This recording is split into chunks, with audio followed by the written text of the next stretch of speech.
Bienvenidos todos a Iglesia Peregrina, un programa más para poder compartir realmente entrevistas maravillosas. Quédate con nosotros. Todos unidos formando un solo cuerpo, un pueblo que en la Pascua nació. Miembros de Cristo en sangre redimidos, Iglesia peregrina de Dios. Vive en nosotros la fuerza del Espíritu que el Hijo desde el Padre envió. Él nos empuja, nos guía y alimenta. Iglesia peregrina de Dios. Somos en la tierra semilla de otro reino. Somos testimonio de amor. Paz para las guerras y luz entre las sombras. Iglesia peregrina de Dios. Paz para las guerras y luz entre las sombras. Iglesia peregrina de Dios. Iglesia Peregrina, aquí en un bloque especial con el Padre Federico Merners. ¿Cómo está, Padre? ¿Cómo Muy le bien. va? ¿Qué tal, Marisol? Pero muy bien. Gracias por la invitación. Estamos aquí para poder transmitir un poquito todo lo que realmente es el carisma, la vocación de todo lo de tus actividades. Queremos conocerlo, queremos que nos transmitas y a toda la gente que nos están viendo, ¿quién es el Padre Federico? Bueno, me llamo Federico Mernes, nací acá en Asunción hace 66 años y vivo acá cerca, en Villamorra, en esta zona. Viví siempre, toda mi vida. Conocí el Opus Dei cuando tenía 10 u 11 años, a través del fútbol. ¿Por qué? Porque había un grupo de chicos que jugaban al fútbol en Recoleta y yo estaba por ahí también, me invitaron y ahí ya conocí. Después empecé a participar de esas actividades, después me abandoné un poco y a través de un campamento que organizaron, me invitaron de nuevo hacia los 14, 15 años, retomé. Y ahí, a partir de ese momento, ya me quedé para siempre. Qué bueno, qué bueno. Estudié en el Colegio Santa Clara, después estudié medicina, me recibí de médico, y luego el prelado del Opus Dei, don Álvaro del Portillo, beato, hizo decir desde Roma si yo estaba dispuesto a irme a Roma y estudiar para hacerme sacerdote. Y yo dije que sí, para eso estamos, para servir. Qué bueno. Y entonces estuve allí 4 años, estudios intensos, porque antes ya había estudiado. Y bueno, volví en el año 89. Excelente, Padre. ¿Y cómo ve entonces actualmente todo lo que es en este caso, este ciclo cuaresmal? Tenemos el equipo de la SEP, ¿verdad? Lo que los obispos están pidiendo, ¿verdad? Tenemos un lema espectacular que es el bien común. ¿Cómo usted ve aplicado a la iglesia en la parte espiritual? Claro. Y la verdad es que es una buena conjunción el mensaje de la SEP y ahora justamente estamos en la Cuaresma. Porque el mensaje del bien común es, usando una frase de Jesús del Evangelio que dice: denle ustedes de comer. Ese es el mensaje. Y en ese mensaje se indica distintos tópicos, desde la política, ecología, economía, educación, salud, etcétera, etcétera, que es brindarse, es darse. Pero es cierto que primero tiene que cambiar uno para cambiar a los demás. A veces uno comienza hacia afuera en vez de hacia adentro. Y efectivamente este tiempo de Cuaresma es justo un tiempo de conversión. ¿Y qué es la conversión? Decía San John Henry Newman, la santidad es convertirse cada día. Por eso, cada día uno puede ser mejor. Entonces, convertirse puede ser alguno que está lejos de Dios y se acerca, o puede ser alguien que sigue de cerca a Dios, pero siempre se puede más. O sea, en definitiva, el mensaje del Opus Dei es buscar la santidad a través de la vida cotidiana, la vida ordinaria. Qué bueno ese mensaje y ese carisma, porque realmente el ser y parecer, eso se llama coherencia. Entonces, no hay divorcio entre fe y vida. Entonces, eso es lo que yo puedo entender, el carisma del Opus Dei. Mira, esa frase que acabas de decir Sí. está en un documento del Vaticano II, y como el principal mal de nuestra época. Gaudium et Spes dice, el gran mal de nuestra época es el divorcio entre la fe y la vida. Y efectivamente, unir eso, es decir, que uno tiene que ser un buen cristiano en un lugar como estamos ahora, en una cancha de fútbol, en una fiesta, en un baile, en el estudio, en el banco, en todas partes. O sea, el cristiano es coherente, ¿verdad? Tiene que... solemos repetir nosotros bastante la unidad de vida, ¿verdad? Una unidad de vida. De tal manera que uno refleje siempre en todas partes donde está que es un buen cristiano. Claro. Por su vida, no tanto por lo que dice, sino que por lo que hace. Por eso también el Evangelio dice, Jesús antes de predicar comenzó a hacer. Antes de enseñar comenzó a hacer. Nuestro gran maestro. Sí. Así es. Así es. Qué interesante que realmente la gente pueda asimilar que el bien común está ligado a la fe, está ligada a la acción. Sí. Mira, y esto es muy importante porque se define a los laicos son, vos sos laico, Sí. yo soy consagrado. Sí. Entonces los laicos son personas que tienen la misión de ordenar el bien temporal. ¿Qué quiere decir eso? Por ejemplo, si hay un boquete de la SAP ahí, que termine en bien, que arreglen y termine en bien. Si hay un almacén ahí cerca, que bueno, que quien atiende el almacén te atienda bien. Si hay un médico, un oftalmólogo, un cirujano, un abogado, un político, un economista, etcétera, etcétera, etcétera. Bueno, que cada uno en donde está haga lo que le corresponde, haga bien lo que tiene que hacer. Ese es el mensaje principal.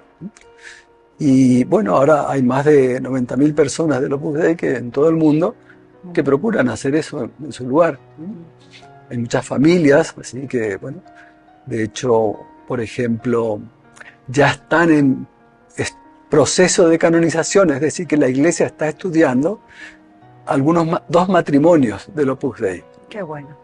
El esposo y la esposa, y bueno, están estudiando eso, ¿verdad? O sea que, y también si nos puede hablar un poquito de ese testimonio, ¿verdad? Dentro de su congregación, del nombre de estos esposos y también del joven que yo claro, usted también bien. estuvo hablando. Sí.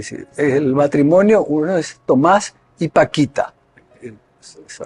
Y después otro es Eduardo y Laurita, o Laura.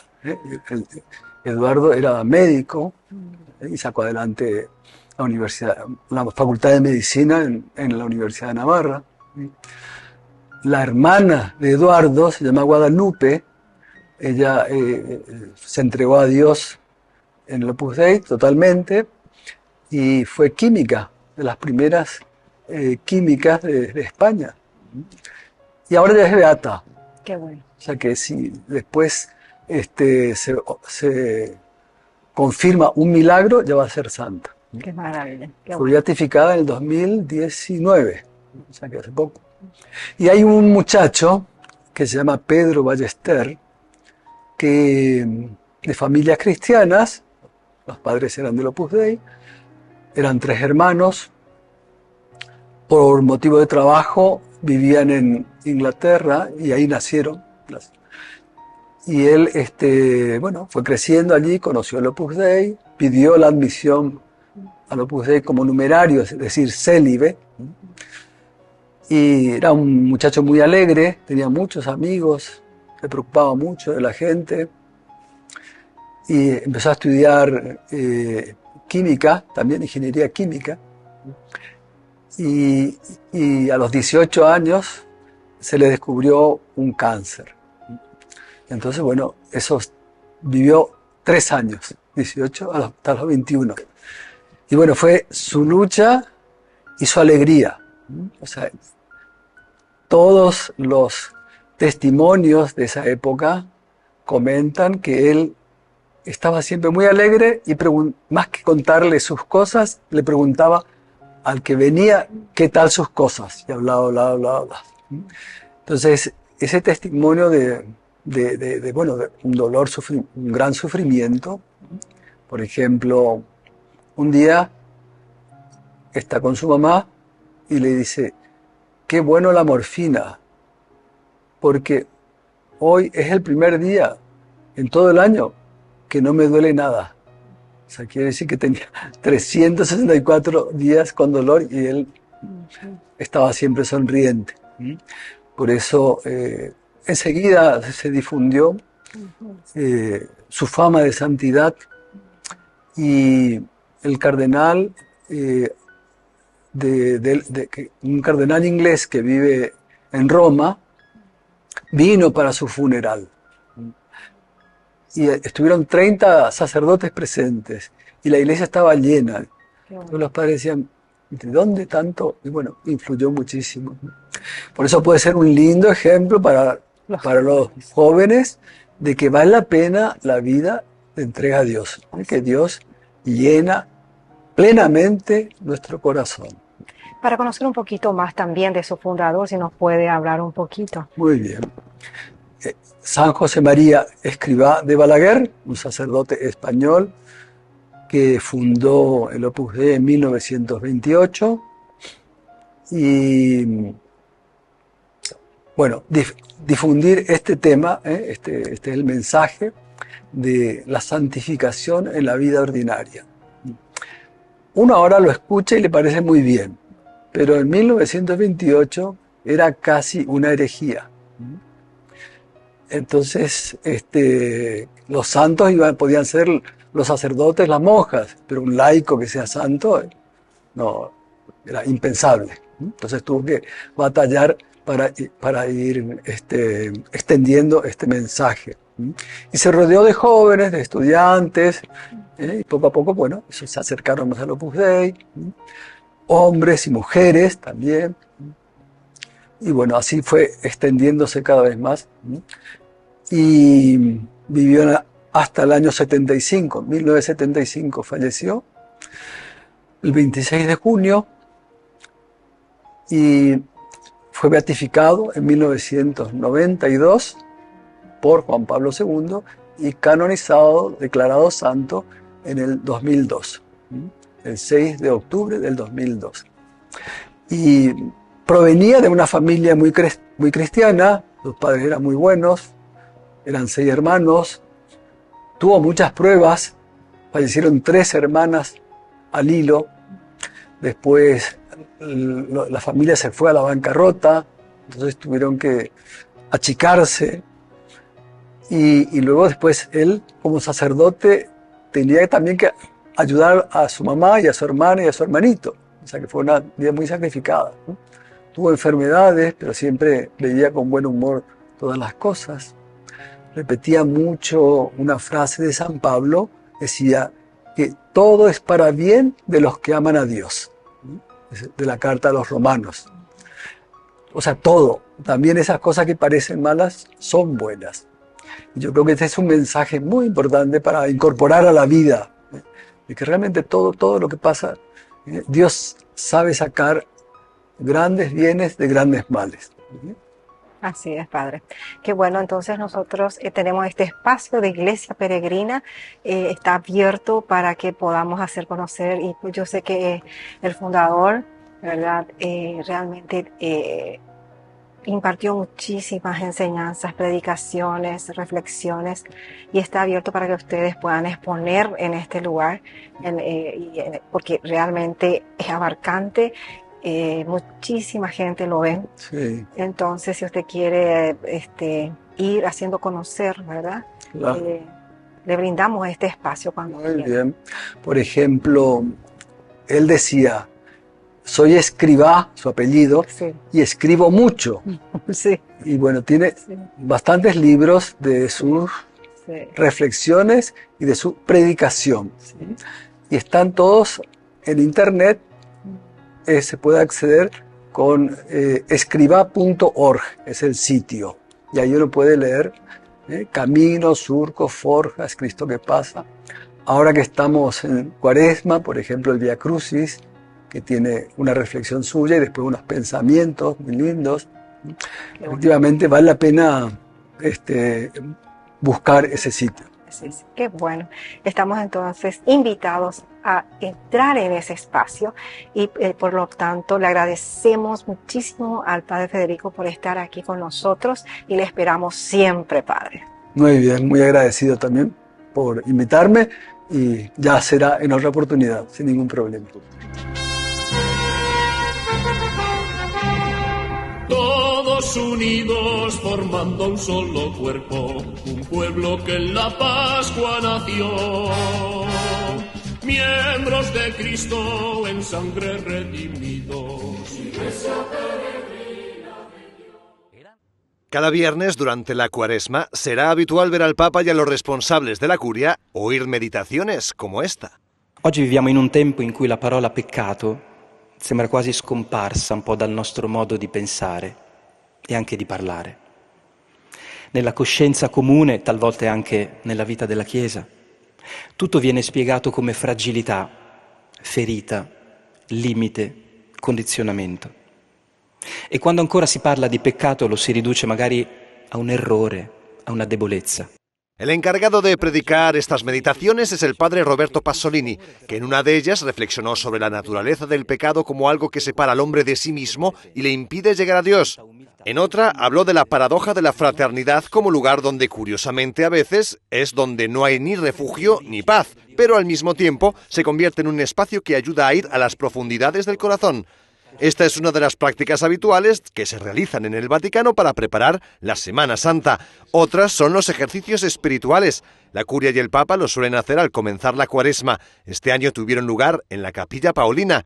Prima di concludere questa settimana di esercizio spirituale, di ritiro, ho il piacere, un momento di benedizione, di poter dire grazie. Soprattutto al nostro predicatore che ci ha accompagnato, aiutato. Y normalmente desde el Vaticano también se suele apoyar la iniciativa dedicada a la penitencia que tiene lugar antes del cuarto domingo de Cuaresma.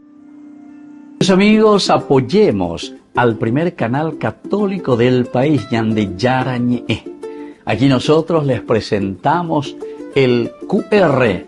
Escaneando podés abrir desde la cuenta de tu banco y podés ayudarnos a evangelizar. Eduquemos a través de la evangelización y evangelicemos a través de la educación. El rosario, hijo mío, es una oración muy grata a María Santísima, a Nuestra Señora, que está enraizada en la vida de los católicos desde hace muchos siglos. Y a la vez es una meditación de todos los misterios, o de muchos, de la vida del Señor y de su Madre. Por lo tanto, yo lo recomiendo con todo mi corazón. La oración que pueden hacer todas las familias es esa. No obliguéis, sin embargo, a vuestros niños pequeños a rezar el rosario. La mamá lo coge aparte y lo hace rezar 3 Ave Marías y basta. No los obliguéis a los mayores a rezar el rosario. Si quieren venir con los demás, que vengan. Y si no, dejadlos estar, que ya vendrán. ¿De acuerdo? Tiene que ser voluntario todo. Yo he estado, me gusta visitar monjas de clausura, las quiero mucho. Quiero mucho a las almas contemplativas porque en el Opus Dei, solteros, casados, viudos, curas, somos contemplativos todos. Haciendo lo que sea, estamos pensando a Dios, ofreciéndole a Dios, desagraviando a Dios, diciéndole palabras de cariño al Señor, contándoles nuestras cosas, las de las personas queridas. Esto es contemplar, no hay que darle vueltas. Y cuando estaba en Portugal, he ido a ver a una amiga mía que quiero yo mucho y que fue la que tiene la culpa de que, por ejemplo, en Portugal trabaje el Opus Dei desde hace tantos años. Muchos, muchos años. 28 por ahí, no sé, me acuerdo. Y es la única vidente que queda. A mí no vengáis con videncias, ¿eh? vida ordinaria. Vida ordinaria, pero de contemplativos, quiero para vosotros. Es Sor Lucia, que es el femenino de Lucio. No es Lucía, sino Lucia, diríamos en castellano. Allí dicen Lucia.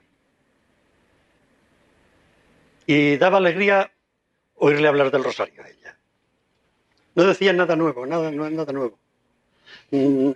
Procuró cargarnos el coche de propaganda para el rezo del rosario. Yo me reía mucho porque la quiero mucho y la trato desde hace tantos años. Os digo esta anécdota para recordaros que Santa María en muchos sitios procura poner focos de amor donde se reza el rosario. Rezadlo en vuestras casas, que también son focos de amor. Amor humano, noble, santo, que yo bendigo, como el amor de mis padres. Quereos, los que estáis casados. Y de amor divino, de devoción a la Virgen que nos lleva a su Hijo. Todos unidos formando un solo cuerpo, un pueblo que en la Pascua nació. Miembros de Cristo en sangre redimidos. Durante la 247ª Asamblea General Ordinaria de la Conferencia Episcopal Paraguaya, celebrada del 2 al 6 de marzo de 2026, se vivió un evento histórico y trascendental para la Iglesia Católica en Paraguay. Por primera vez, una asamblea conjunta ampliada permitió una reflexión eclesial más inclusiva en el Seminario Metropolitano de Asunción del 2 al 3 de marzo. Este encuentro, organizado por la Comisión Episcopal de Pastoral, junto con la Conferencia de Religiosos del Paraguay, la CONFERPAR, y la Secretaría General de la SEP, congregó a obispos, superiores mayores de congregaciones religiosas, vicarios pastorales y representantes de diversos sectores pastorales y educativos. La asamblea se centró en fortalecer una auténtica cultura vocacional, bajo el principio de que todos somos hermanos, llamados por Dios desde la diversidad de vocaciones. Usando la conversación en el espíritu, se creó un ambiente de escucha, discernimiento y comunión. El padre Alejandro López Cardinale lideró momentos de profunda espiritualidad. Tras el primer segmento del evento, la Casa Pastoral de la Conferencia Episcopal Paraguaya acogió la Asamblea General Ordinaria con la participación exclusiva de los obispos. Previamente, la Comisión Episcopal y la Pastoral Social, Cáritas Paraguay, discutieron con Monseñor Pierre Jubinville futuras proyecciones para Cáritas, concluyendo con una presentación formal de sus mismos informes. El lema de 2026, inspirado en el Evangelio de Mateo, «Denles ustedes mismos de comer», guía los esfuerzos de la Iglesia hacia el bien común. Entre los momentos destacados de la asamblea, se inauguró el pabellón Santa Rosa de Lima en el Seminario Mayor Nacional, el 4 de marzo, una obra posible gracias a la donación de María Rosa Langenhoff. La asamblea concluyó el 6 de marzo, reafirmando su dedicación a los ejes pastorales del año, orientados a la justicia social y al cuidado de la creación. Termina así una asamblea que representa la renovación y vitalidad de la Iglesia en Paraguay, una Iglesia unida por el Espíritu. Todos unidos formando un solo pueblo que en la Pascua nació. Miembros de Cristo en sangre redimidos.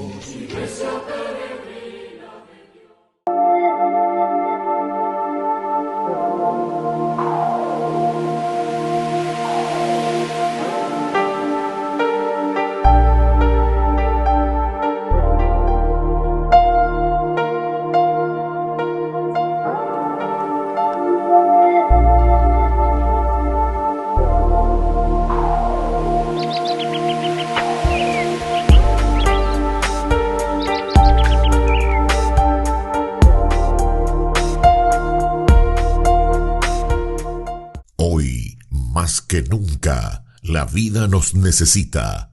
Te invitamos a ser parte de 40 días por la vida, desde el 18 de febrero hasta el 29 de marzo. Un encuentro de oración, esperanza y compromiso, porque todos somos necesarios para salvar vidas y almas. Presente en más de 70 países y ahora también aquí en la Plazoleta de la Vida, frente a la Parroquia de la Recoleta, de 7 a 19 horas cada día durante 40 días. Unite a más de 1 millón de voluntarios alrededor del mundo que ya dijeron sí a la vida. Toma tu turno, suma tu presencia, tu hora puede hacer la diferencia. Envía tu mensaje al WhatsApp 0991-766-569 o al 0981-172-150. 40 días por la vida, porque cada vida vale. Te esperamos. Todos unidos formando un solo cuerpo, un pueblo que en la Pascua nació. Miembros de Cristo en sangre redimidos.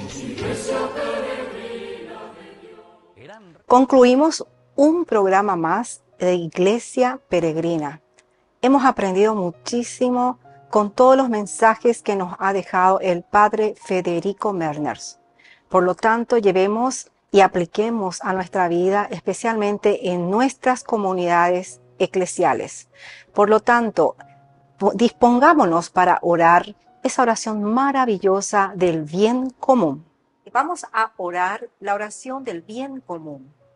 En nombre del Padre, del Hijo, del Espíritu Santo. Amén. Dios nuestro, fuente y origen de todo bien, te damos gracias, porque en tu Hijo Jesucristo, nuestro Señor, nos has bendecido con toda clase de bienes.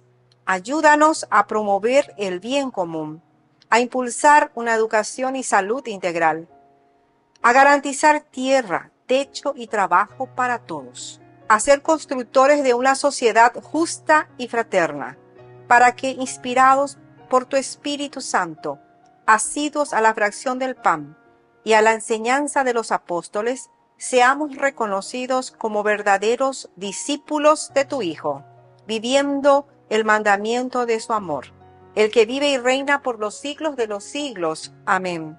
Santa María, Madre de Dios y Madre nuestra, ruega por nosotros. En nombre del Padre, del Hijo y del Espíritu Santo. Amén.